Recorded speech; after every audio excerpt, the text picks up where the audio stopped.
En esta sesión vamos a tratar el tema de la organización de sociedades, que como ustedes conocen, el tema está contemplado tanto en la Ley General de Sociedades como en la Ley del Impuesto a la Renta. En la Ley General de Sociedades hablan de 4 formas de organización. Sería la transformación, fusión, escisión y las otras formas que comprende varias, que son la organización simple, las escisiones múltiples, las fusiones combinadas con escisiones y cualquier otra operación que se combine, transformaciones, fusiones y escisiones. ¿Qué es la transformación? La transformación, de acuerdo con nuestra Ley General de Sociedades, las sociedades reguladas en la Ley General de Sociedades pueden transformarse en cualquier otra sociedades o personas contempladas en la Ley del Perú. La transformación no implica cambio de personalidad jurídica, es decir, cuando hay una transformación se mantiene el mismo RUC. Puede cambiar de una sociedad anónima a una sociedad colectiva, a una sociedad civil, o se puede optar cualquier otra forma. Como no hay cambio en la personalidad jurídica, entonces sigue siendo el mismo contribuyente, no sucede nada desde el punto de vista tributario. También desde el punto de vista de la Ley General de Sociedades, las sucursales de empresas constituidas en el Perú pueden ser materia de transformación para constituirse en el país adoptando una de las formas societales establecidas por la Ley General de Sociedades. Es decir, que no obstante la sucursal ser una extensión de la casa matriz, es decir, ser la casa matriz, no obstante ello puede independizarse, transformarse y ser constituida en el país como una persona jurídica independiente. En la fusión hay 2 formas: la fusión por incorporación y la fusión por absorción.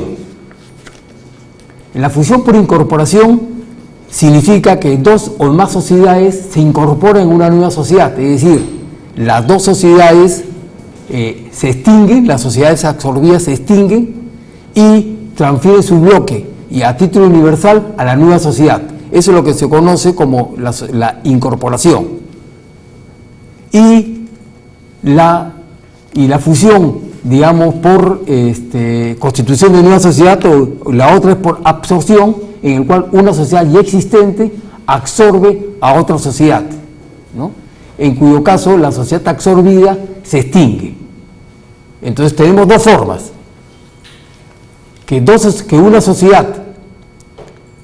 sociedades se fusionen y constituyan una nueva sociedad y las 2 sociedades se extingan, o que una sociedad absorba a otra. En el primer caso estaremos hablando de una sociedad por incorporación y en el otro estaremos hablando de una fusión por absorción.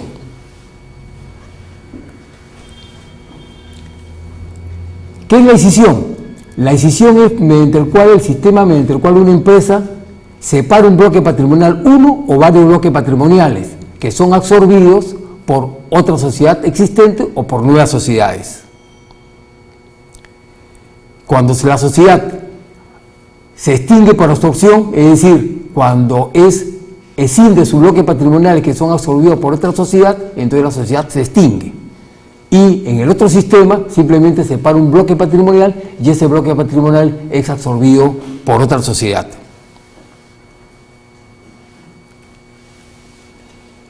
Son los sistemas y la organización simple. La organización simple es una sociedad existente, separa un bloque patrimonial y los aporta a una o más sociedades nuevas o existentes, recibiendo a cambio acciones, o sea, sustituye un activo que era los bienes que tenía el bloque patrimonial, que lo aporta a una nueva sociedad, y al reaportar ese nuevo bloque patrimonial recibe acciones a cambio.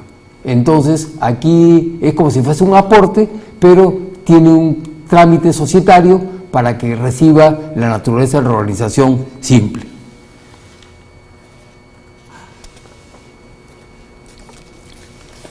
La sucursal establecida en el extranjero, o sea, constituida en el extranjero, también puede reorganizarse. Y puede reorganizarse, ya sea transformando la sucursal, a través de una reorganización simple, a través de una fusión por absorción en la cual la sucursal absorbe a una o más sociedades, Escisión del patrimonio de la sucursal puede escindir parte de su patrimonio y cualquier otra operación en que combine transformaciones, fusiones o escisiones, ¿no? La Ley General de Sociedades únicamente dice que la sociedad constituida en el extranjero puede reorganizarse, y ese reglamento del registro de sociedades, el artículo 140, que regula las formas en que puede reorganizarse una sucursal. Ahora veamos desde el punto de vista del impuesto a la renta, haciendo una comparación entre la Ley General de Sociedades, que está contemplada en la sección 2 del libro 4, y la Ley del Impuesto a la Renta, artículo 103 de la ley siguientes y el artículo 65 del reglamento, ¿no? Puede ser transformación, no es una forma que recoge la Ley del Impuesto a la Renta, es decir, como la transformación no implica cambio de personalidad jurídica, no necesita ser normada desde el punto de vista tributario. La fusión, la escisión, reorganización simple y otra forma de reorganización. O sea, todas estas formas contempladas en la ley, también de la Ley General de Sociedades, también tienen una aplicación dentro de la Ley General, dentro de la Ley del Impuesto a la Renta, pero también tiene las empresas unipersonales, ¿no? Las empresas unipersonales, desde el punto de vista de la Ley del Impuesto a la Renta, también pueden ser materia de reorganización. El problema que tenemos en estas combinaciones de fusiones y escisiones, que antes se podía utilizar, pero con el cambio de la Ley del Impuesto a la Renta para fusiones y escisiones hay que tener mucho cuidado, porque una fusión con una escisión con fusiones podría dar origen al nacimiento de obligaciones tributarias.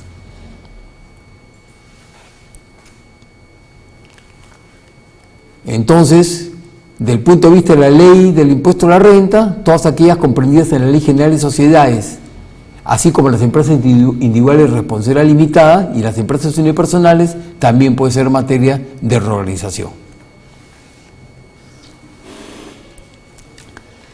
La ley tiene límite para la organización de sociedades o empresas, la Ley del Impuesto a la Renta, ¿no? La fusión solo por las empresas reguladas por la Ley General de Sociedades. Solamente si todas las empresas, materia de fusión o escisión, o sea, todas las materias que las sociedades intervinientes son domiciliadas en el país. O sea, no puede haber una fusión internacional, no puede ser una fusión de una empresa peruana con una empresa extranjera. Las empresas tienen que estar reguladas en la Ley General de Sociedades y tienen que estar constituidas en el país.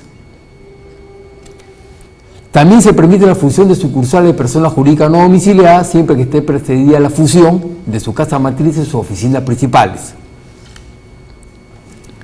También se permite la fusión de unas más sucursales de una persona jurídica no domiciliada, digamos, y una persona jurídica domiciliada siempre que esté precedida la fusión de la respectiva casa matriz con dicha persona jurídica domiciliada.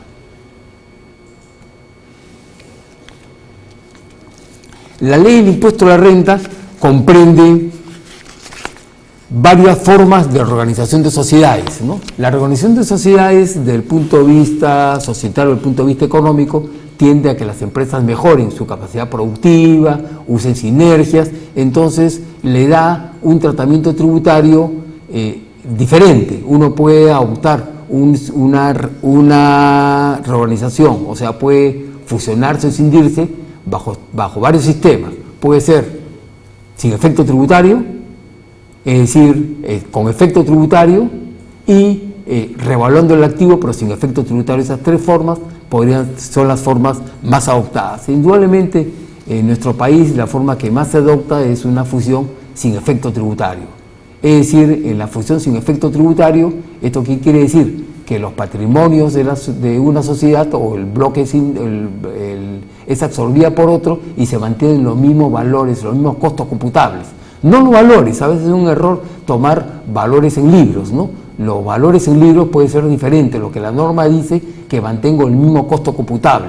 Es decir, si la empresa tenía el costo computable, es decir, el valor de que costó el bien menos su depreciación acumulada, entonces ese costo se mantiene en la misma compañía.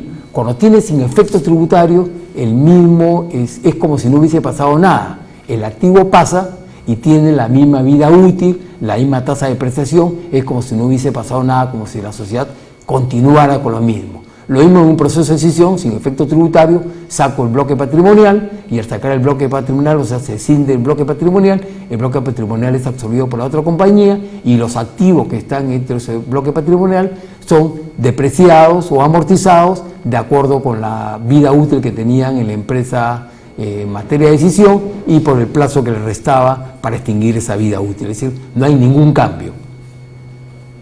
En la fusión con revaluación y simplemente y sin, digamos, sin efecto tributario, es decir, cuando la empresa revalúa el activo pero no toma el beneficio tributario, es decir, simplemente revalúa el activo y lo pasa por el valor revaluado, pero mantiene el mismo costo computable que tenía en las empresas que son materia de fusión o la materia que son materia de decisión.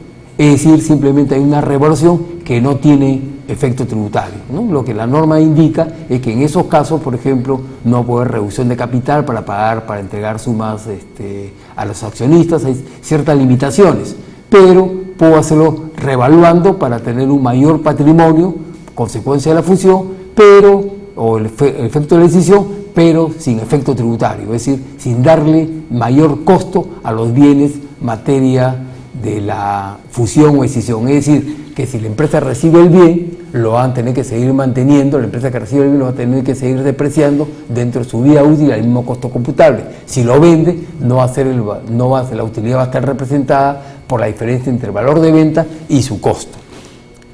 Y la tercera es con efecto tributario, es decir, que ahí se transfiere el bien, la norma habla que se revalúa con efecto tributario, en realidad no se requiere una revaluación. Creo que es un problema que se viene arrastrando de la legislación de hace tiempo, es simplemente transfiero los bienes a valor de mercado y esa transferencia a valor de mercado, o sea, me hará un efecto tributario, se tendrá que pagar el impuesto a la renta por la ganancia, o ya sea por la fusión o por el bloque patrimonial, que son materia de decisión.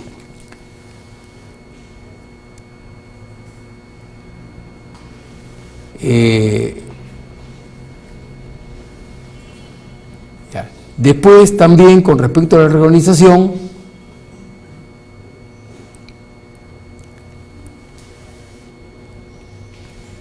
después la ley también nos tiene, ha habido ciertos cambios en la legislación del impuesto a la renta para el tema de reorganización de sociedades, ¿no?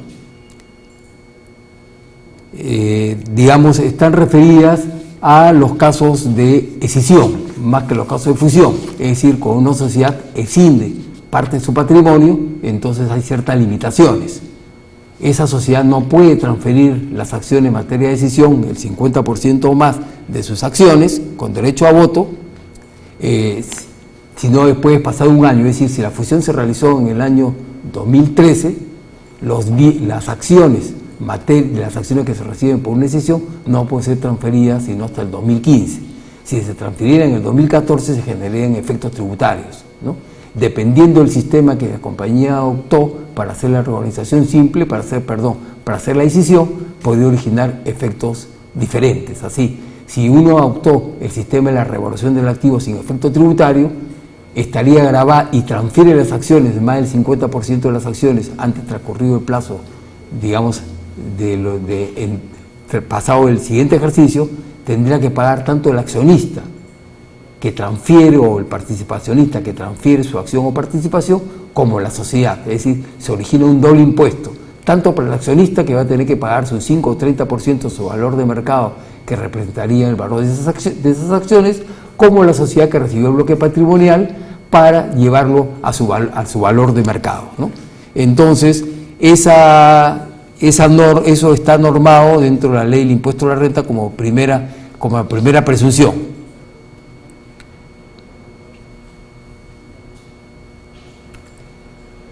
En la presentación están los ejemplos de lo que podría presentarse como primera presunción y segunda presunción en la paso 1 y paso 2, la reorganización de sociedades. El segundo caso segunda presunción es la reorganización simple. Cuando la reorganización simple, uno transfiere el bloque patrimonial, recibe acciones y la sociedad que recibe el bloque patrimonial se liquida, o la sociedad transfiere las acciones, más del 50% de las acciones que recibió por esa reorganización simple, ¿no? Entonces, en ese caso también está normado el caso de tengo que esperar más de un año para que no tenga ningún efecto tributario. Normalmente hay ejemplos, normalmente la organización simple se utilizaba para ver el caso de los inmuebles, ¿no? En el caso de inmuebles, nosotros sabemos que si uno transfiere un inmueble, la transferencia del inmueble está grabada, digamos, si una sociedad transfiere un inmueble, esa transferencia del inmueble va a originar que se pague impuesto a la renta del 30% y se pague participación de los trabajadores. Entonces lo que muchas empresas hacían era escindir el bloque patrimonial conformado por el inmueble y después transferían las acciones. Entonces, al transferirse las acciones, entonces hacían de esa forma, entonces la empresa nueva, la empresa que se constituía, digamos, la nueva empresa transfería el inmueble, con lo cual simplemente se pagaba impuesto a la renta y no se pagaba participación de los trabajadores. Era una estrategia que seguía por las empresas para disminuir su presión tributaria.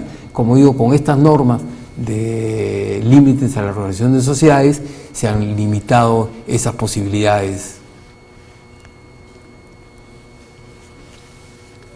Otros temas relacionados con la fusión son la imputación de pérdidas, que se ha ido limitando. Antes, cuando había una fusión, una escisión, una fusión, uno podía tomar las pérdidas de la empresa absorbida. Ahora no puede tomar uno las pérdidas de la empresa absorbida y las pérdidas, y solo puede arrastrar la pérdida de la empresa absorbida, de la empresa, que es, inclusive hay limitaciones para la pérdida que la empresa tiene y que solo puede estar limitada a sus activos fijos ante cualquier revolución. La imputación de pérdidas entonces tiene estas limitantes, y con respecto a las amortizaciones, la empresa que, digamos, amortización de los activos, si uno tiene un bien, digamos, un activo intangible, ese activo intangible pasa a la nueva empresa y se amortiza dentro del plazo que le restaba en la empresa, ¿no? Y los derechos, la transmisión de derechos, de acuerdo con el artículo 108 de la Ley General de la Ley del Impuesto a la Renta, en la medida que el adquirente reúna las mismas condiciones que permitía gozar de los mismos, entonces los beneficios a través de convenios de estabilidad jurídica. En caso de fusión, por ejemplo, no pueden ser transmitidos los beneficios conferidos a través de estabilidad jurídica, salvo de que tuviese autorización expresa de la Administración Tributaria. En las fusiones, también tenemos el caso, en las fusiones de organizaciones, son las organizaciones de sociedades constituidas en el extranjero. En las organizaciones de sociedades constituidas en el extranjero, por ejemplo, se discutía si era una transferencia al bloque patrimonial y si había acciones de empresas peruanas, ellas estaban comprendidas, se le aplicaba la norma de la organización de sociedades o había una transferencia.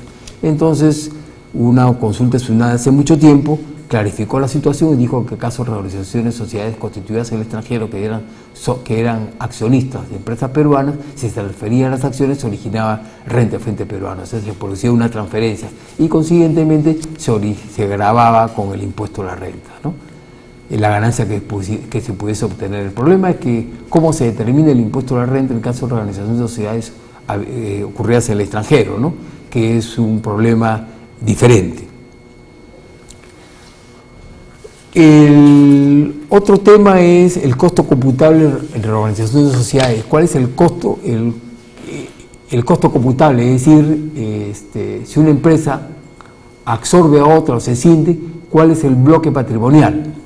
Primero, hay que tener presente que desde el punto de vista de la fusión, entonces se puede producir o no se puede producir un aumento de capital social. Si una empresa absorbe a otra cuando es propietaria del 100% de las acciones, entonces no se produce un aumento de capital social.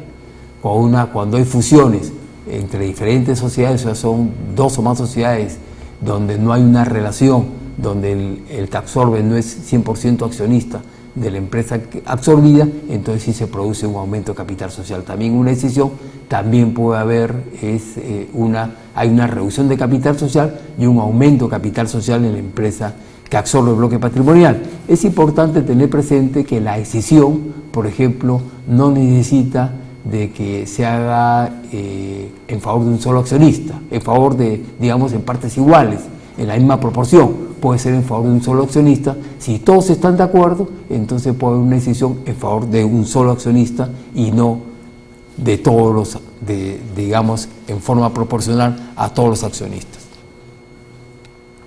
El costo computable, entonces, de las acciones que se cancelan es el mismo, se mantiene para las acciones que se reciben, independientemente del número de acciones. O sea, uno puede cancelar 50 acciones y recibir 100 acciones, pero el costo computable de las acciones que se tenía se mantiene, es decir, que cuando hay sin efecto tributario se está reconociendo una situación de que el costo computable no recibe variación, ¿no? Por ejemplo, en este ejemplo, la empresa A tiene 100 acciones de la empresa B, cuyo costo computable de 1 por acción equivale a 100 soles por las 100 acciones. Con ocasión del proceso de reorganización societaria, la empresa B se fusiona con la empresa C, se cancela la acción de la empresa A y en su lugar esta recibió 50 acciones de la empresa fusionada BC. El costo computable se terminará dividiendo el costo computable de las acciones canceladas 100 entre el número de acciones que recibe la empresa A, que serían 50, entonces sería 2, mantiene el mismo costo computable, pero el costo por acción sería de 2, porque antes tiene menos acciones, pero el costo computable total no se ve modificado. El otro caso que tenemos es el costo computable en reorganización de sociedades cuando tratamos de una reorganización simple. La reorganización simple hay que distinguir si es con revaluación sin efecto tributario y si es con efecto tributario, ¿no? Normalmente una revaluación sin efecto tributario, como hemos dicho, se mantienen los mismos costos. Entonces, se mantiene el activo, se mantiene el mismo costo computable del activo recibido. Ahora, el bloque patrimonial que se transfiere, las acciones es por las acciones que se reciba, es decir, por la diferencia, porque como habla de bloque patrimonial, puede estar compuesto por activos, pasivos y patrimonio. Entonces, la diferencia entre el activo, el pasivo y el patrimonio, entonces sería la parte de las acciones que se emitan, es porque al activo hay que transferirle el patrimonio. Es importante también tener presente, en términos generales, que una fusión, una escisión, cuando hablamos de bloque patrimonial, el bloque patrimonial puede estar conformado por activos, por pasivos y patrimonio, ¿no? O sea, no necesariamente puede ser activos y patrimonio, puede ser activo, puede ser pasivo y puede ser patrimonio. Y dentro del patrimonio nosotros consideramos que también puede haber capital social y resultados acumulados.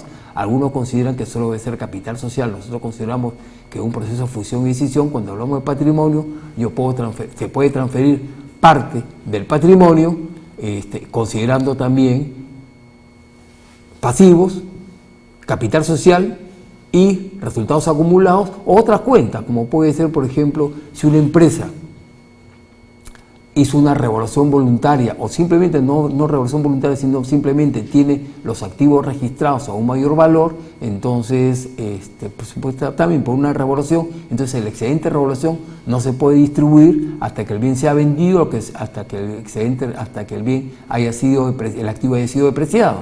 Entonces, consiguientemente, se necesita también transferir la parte patrimonial de esa cuenta, porque si se transfiere el activo y se transfiere pasivos y capital social y no se transfiere la cuenta del excedente de revaluación, de esa parte que representa el excedente de revaluación, quedaría coja la empresa que es materia de decisión o fusión. Entonces se requiere también que se pase la parte del patrimonio.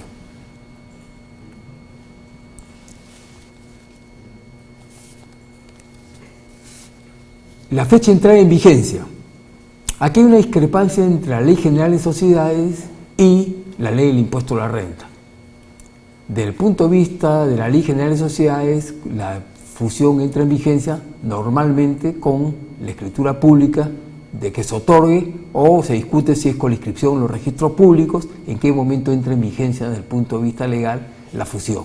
Desde el punto de vista tributario, la fusión entra en vigencia dentro de plazo, dentro de días hábiles siguientes, digamos, siempre que se comunica a SUNAT, dentro de 10 días hábiles de su entrada en vigencia. O sea, uno puede señalar la fecha de vigencia de la fusión. Uno puede hacer las publicaciones en el diario que se va a fusionar y puede señalar que la vigencia puede ser de la fecha de publicación en los diarios. No necesita esperar, digamos, el plazo de ley. Dentro del plazo de ley, en una fusión o una escisión, hay que esperar, digamos, hay que hacer 3 publicaciones y hay que esperar 30 días después de la última publicación para que, digamos, ver si hay oposición o no hay oposición. Desde el punto de vista tributario, la fusión entra en vigencia dentro de 10 días de que se comunica, digamos, a la SUNAT. Si no hay comunicación a la SUNAT y la entrada en vigencia, entonces la fusión se entiende realizada o se entiende que entra en vigencia con la escritura pública. Y digo y una recomendación, digamos, que uno a veces tiene con las empresas que se fusionan o se escinden, es mucho cuidado con la fecha de entrada en vigencia, que no coincide, como decimos, con la fecha de la Ley General de Sociedades, porque a veces se olvidan de comunicar. Y la fecha de entrada en vigencia, si se olvidan de comunicar, es con la escritura pública. Esa sería la fecha de entrada en vigencia. Y también no necesita, digamos, que ya se entiende realizada la fusión. Y probablemente, por ejemplo, tenemos un problema sino tenemos cuando hay una fusión con un accionista del extranjero, ¿no? El accionista es del exterior y transfiere, producto de la fusión, transfiere sus acciones. Entonces, ¿cuándo se produce la transferencia de esas acciones? Porque evidentemente estaría cancelando sus acciones por las nuevas acciones que se emitan.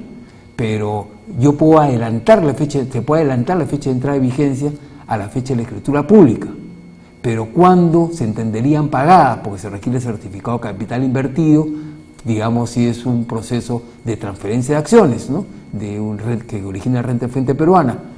Nosotros consideramos que la fecha de entrada en vigencia no origina de que se hayan transferido las acciones. Las acciones se entenderán transferidas desde el punto de vista formal con la escritura pública o con la inscripción en los registros públicos, porque en ese momento se cancelan las acciones y son materia de emisión de las nuevas acciones. En ese momento entonces se producirá la transferencia de las acciones, no con la entrada en vigencia de la fusión. También hay que tener presente que desde el punto de vista tributario, la fusión puede entrar en vigencia después de inscripción en los registros públicos, no hay ninguna limitación. Es decir, la entrada en vigencia desde el punto de vista tributario está regulada por el propio contribuyente.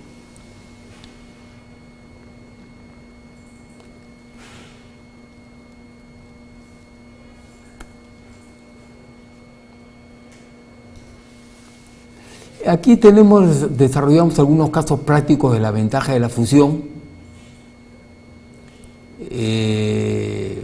donde si los intereses, digamos, antes se discutía si una empresa había adquirido a otra, y si los intereses, digamos, se había adquirido un préstamo para adquirir a otra empresa, entonces si los intereses eran deducibles por haber adquirido las acciones de la otra empresa. Entonces había una posición, la posición de SUNAT es de que esos intereses no eran deducibles por efecto de la fusión, no eran deducibles porque se había adquirido acciones de otra empresa y esas empresas lo que pagaban eran dividendos. Las acciones originaban dividendos y los dividendos, al no ser renta gravada, consiguientemente no eran los intereses deducibles por el principio de causalidad, ¿no? Después, como sabemos, hay muchos pronunciamientos del Tribunal Fiscal reiterativos en el sentido, y también reconocido ya por la Administración Tributaria, en el sentido de que uno también, como hay una potencialidad de generar renta, ya sea por la venta de las acciones, ¿no?, o por sinergia que pueden producirse por efecto de la fusión, los intereses en la compra de acciones de otra empresa también eran deducibles.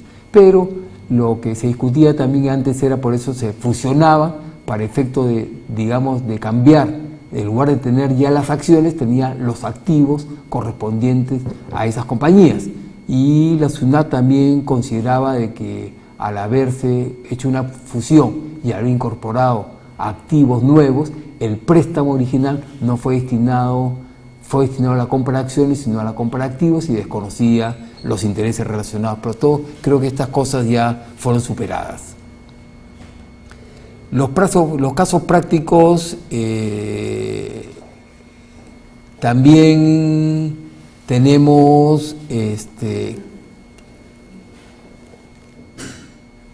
tenemos el caso de que es el valor de participación patrimonial. Vamos a ver la entrada en vigencia. Hemos visto casos prácticos de fusión. Otro tema relacionado también con reorganización de sociedades que hay que tener presente es el artículo 19 de la Ley General del Impuesto a la Renta ha sido modificado. Y antes normalmente uno tomaba el balance anterior a la fecha de la transferencia de acciones o el acto que correspondiera. El artículo 19 ahora indica que debo tomar el balance anual de la empresa. Entonces es una forma, digamos, una empresa cuando quería hacer una venta de acciones, entonces lo que hacía era distribuir el dividendo, y al distribuir el dividendo bajaba el patrimonio. Al bajar el patrimonio de la compañía, al año siguiente, digamos en el año 1, donde tenía el balance, donde tenía resultados acumulados, digamos el capital social era 100, resultados acumulados de 50, entonces en el año 1 esta era su situación, en el año 2 deseaba vender las acciones, entonces supongamos que el valor de venta hubiese sido fijado, hubiese sido 150, que hubiese correspondido al valor patrimonial, entonces la compañía distribuía las utilidades o capitalizaba las utilidades. Si capitalizaba las utilidades y emitía nuevas acciones, tenía 150 acciones y consiguientemente si la vendía las 150 acciones a un sol, entonces no había utilidad gravable, no había renta que gravar. Con la modificación del artículo 19 del reglamento del impuesto a la renta, entonces como uno tiene que tomar el balance anual anterior, entonces tiene que tomar el costo de las acciones, va a estar determinado por el número de acciones dividido entre el valor patrimonial. Y como el valor patrimonial era 1.500, si yo tengo 100 acciones, la divido entre los 150, mi costo va a ser 150. Y si emití 50 acciones más, inclusive me puedo generar un problema, porque la norma no me dice que esas acciones tienen que tomar como costo el valor del 31 de diciembre. Entonces voy a tener 150 acciones cuyo costo va a ser casi 1.50. Entonces en lugar de ganar, en lugar de evitar, digamos, voy a tener una situación tributaria peor. Por eso el artículo 19 del reglamento del impuesto a la renta ha sido modificado y eso tiene que tenerlo presente el contribuyente y tiene que tener presente la administración tributaria. Sin embargo, si uno ve el reglamento del impuesto a la renta, cuando habla de empresas vinculadas, dice que uno toma, en cuando hay transferencia entre empresas vinculadas, uno toma el balance a la fecha de la enajenación, el balance anterior a la fecha de la enajenación con una antigüedad mayor de 12 años. Ahí, no obstante estar en el mismo reglamento, en la misma ley que aprueba el reglamento, en la misma norma que aprueba el reglamento, no ha habido una conciliación, porque para uno sí le dice el balance anual y el otro toma el balance anterior a la fecha de la enajenación, ¿no? Y acción de inversión también es una cuestión que debe tenerse presente. Normalmente nuestra experiencia nos dice que cuando hay una fusión, la ley nos dice que entre terceros, por ejemplo, tiene que darse el derecho a que se suscriba acciones de inversión, o sea, tengo que aumentar el capital social para darle el derecho a las acciones de inversión. Normalmente eso no sucede, pero está contemplado en la ley, en la tercera disposición complementaria de la ley 28739. Un tema importante relacionado con el tema de reorganización es la relación de canje. ¿Qué pasa con la relación de canje? Y en la exposición señalamos varios casos en la relación de canje en las acciones. La relación de canje es la situación en cual los accionistas, que son cuando no son vinculados, establecen para emitirse las acciones, las nuevas acciones, o distribuirse las acciones, ¿no? La relación de canje puede darse cuando la fusión es con efecto o sin efecto tributario. La relación de canje, yo puedo tener una fusión sin efecto tributario y puede ser una relación de canje. La relación de canje no guarda relación con el número de acciones que se emita. O sea, el número de acciones va a ser el mismo, pero la que le corresponde a cada accionista puede ser diferente. Porque la relación de canje, yo puedo hacer una fusión y una relación de canje por capitales sociales. Es decir, si dos sociedades tienen el capital, supongamos en una fusión, tiene 100 y 100 de capital social y se fusiona, el nuevo capital será 200 y la relación de canje será 100 para una y 100 para otra, ¿no? Pero supongamos que una sociedad tiene 100 de capital social y tiene 200 resultados acumulados. y la otra tiene 100 de capital social y no tiene resultados acumulados. Entonces, si hacemos una fusión por capitales sociales, los resultados acumulados beneficiarían al accionista que no tenía resultados acumulados, ¿no? Porque al momento de fusionarse van a tener 200 acciones y le van a corresponder los 100 resultados acumulados a las 200 acciones, es decir, el accionista que no tenía resultados acumulados se ve beneficiado por esos resultados que se incorporan en el patrimonio de la sociedad absorbida. Puede serse por patrimonio, puede serse por capital social, eso depende de la relación de cada en la negociación, ¿no? Y puede hacerse también una relación de canje en función de valorizaciones de las compañías. Puedo valorizar las compañías en función de su flujo de caja efectivo, puedo valorizar en función de los inmuebles que pueda tener. El sistema de valorización puede ser diferente para una relación de canje, ¿no? Por eso la norma tributaria no entra dentro de la relación de canje, no simplemente dice el costo tributario es el mismo que tenía al momento de producirse antes de la fusión. Es decir, el costo de las acciones que tenía se mantiene. No interesa si reciben más o menos acciones, deja librado a mano de los accionistas las negociaciones de cómo van a hacer esa relación de canje. Indudablemente una relación de canje puede ser cuando son compañías vinculadas, puede ser de que supongamos los dividendos estén grabados más en un país que en otro país, entonces una relación de canje puede suceder que uno reciba más acciones que otras, ¿no? Si digamos las acciones están grabadas con 30% en un país y hay un paraíso fiscal que también es accionista, de repente puede ser que las acciones en una relación de canje le corresponda más al accionista al accionista que está en un paraíso fiscal, que no va a estar grabado con impuesto a la renta. Desde el punto de vista de Perú es transparente, no simplemente el costo computable se mantiene y como los dividendos están grabados con el 4.1 no interesa a qué país se vaya, ¿no? A qué país puede estar dirigidos los dividendos. Otro tema relacionado, estos son los casos de relación de canje, que lo pueden ver ustedes en la presentación, pero creo que nos tomaría mucho tiempo entrar en cada uno.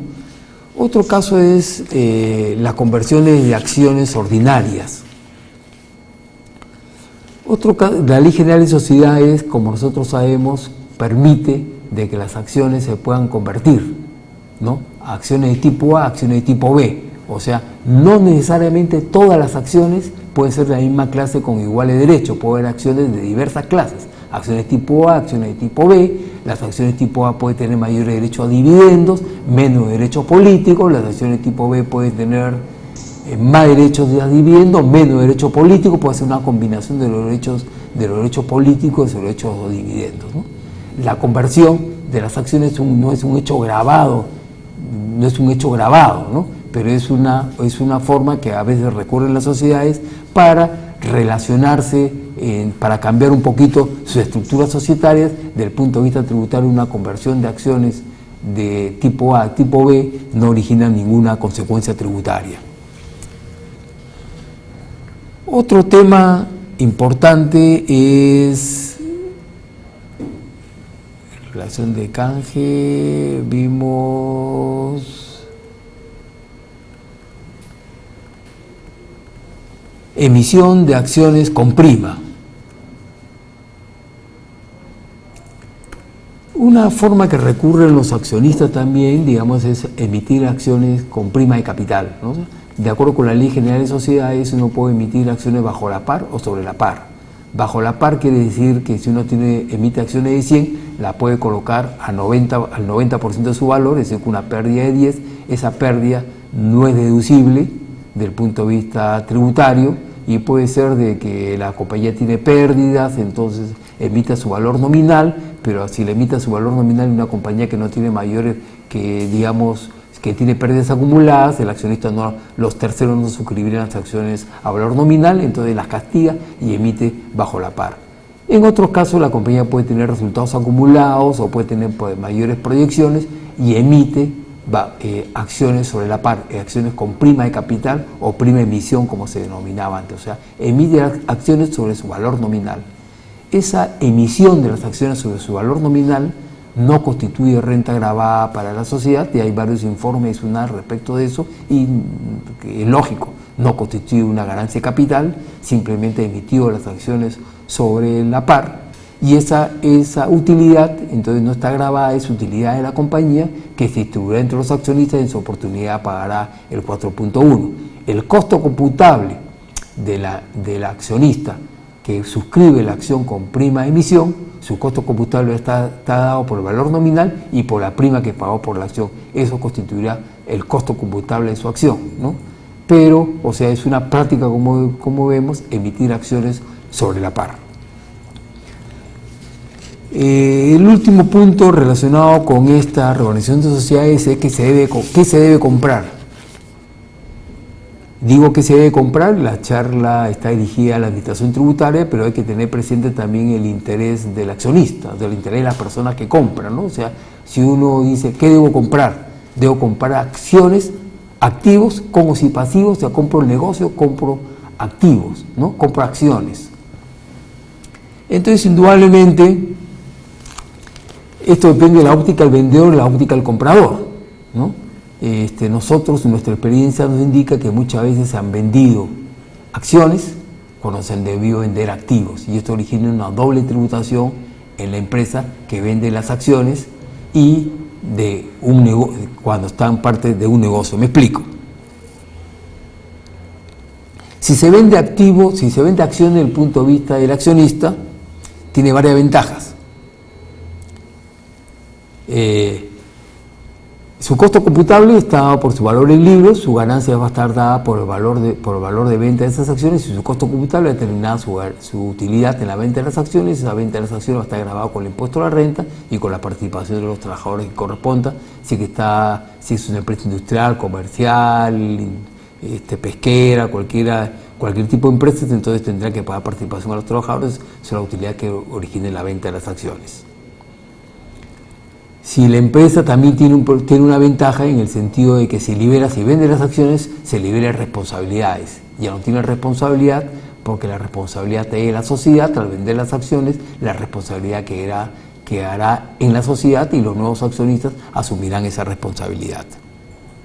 Si es una persona natural, entonces el costo de las acciones será comparado con su valor de mercado, determinada una utilidad y estará grabada con el 5% en el caso de personas naturales, ¿no? Si se vende activos, la diferencia va a estar grabada, la ganancia va a estar grabada solamente por la diferencia entre el costo computable y el valor de mercado del activo. Entonces, es una diferencia fundamental para la persona, para el vendedor lo que le va a interesar es vender las acciones y no vender los activos de la compañía, porque se queda con una responsabilidad.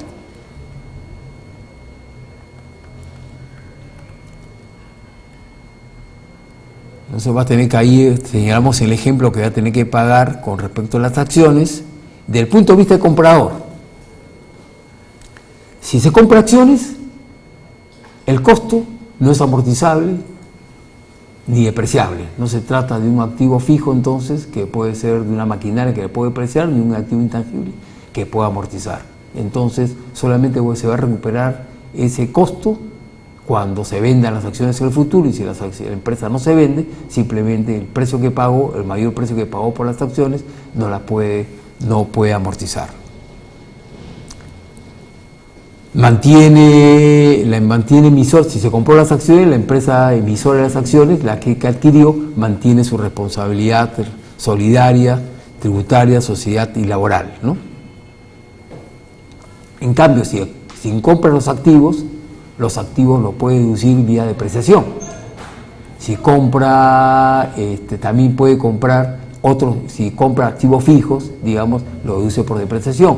Si los bienes comprenden otros activos intangibles, los puede amortizar, ¿no?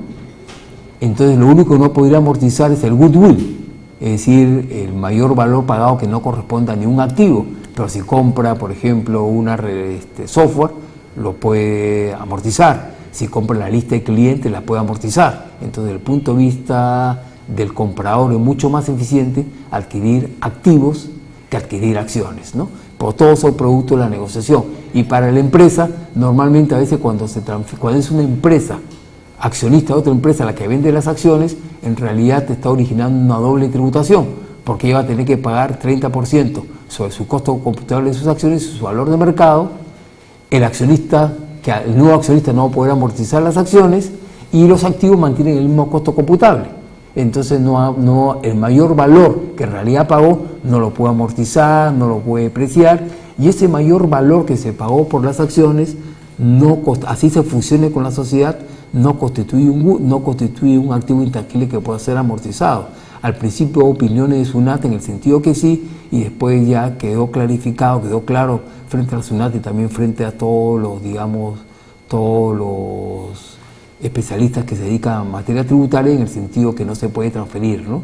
Ese mayor valor que se paga por las acciones, así se produzca una fusión posterior, no puede ser amortizado. Y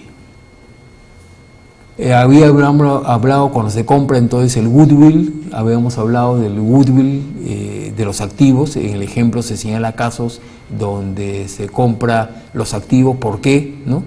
Si se compra activos fijos, se compra inventario, cuenta por cobrar, software, lista de clientes, otros intangibles, y goodwill solamente la parte monto adicional pagado por el negocio, ¿no? Entonces, desde el punto de vista del comprador, es mucho más eficiente, y todos los compradores quieren comprar negocios, o sea, quieren comprar los activos del negocio, no quieren comprar las acciones.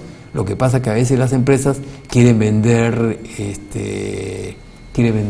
las acciones. También tenemos el caso de intereses por adquisición de acción de una empresa en el exterior, ¿no? Hay una opinión de SUNAT en el sentido de si uno adquiere una empresa del exterior, los intereses que originan la adquisición de esa empresa en el exterior pueden ser deducibles en la medida en que la empresa del exterior le puede originar renta de fuente peruana, ¿no? Si, por ejemplo, si se vende las acciones, si se compra las acciones de una empresa del exterior, normalmente vas a recibir dividendos, entonces solo podría deducir cuando perciba dividendos, porque los intereses solo puede deducir contra renta de fuente extranjera, ¿no? Sin embargo, la posición de SUNAT es decir, ok, los intereses relacionados con una compra generalmente generan renta de fuente peruana con una serie de elementos, ¿no? Si yo compro las acciones para poderle vender mi producción a la empresa vinculada, en cuyo caso va a generar renta de fuente peruana, los intereses serían deducibles contra esa renta de fuente peruana. Y ese sería todo el tema relacionado con reorganización y los casos de venta de acciones. Gracias.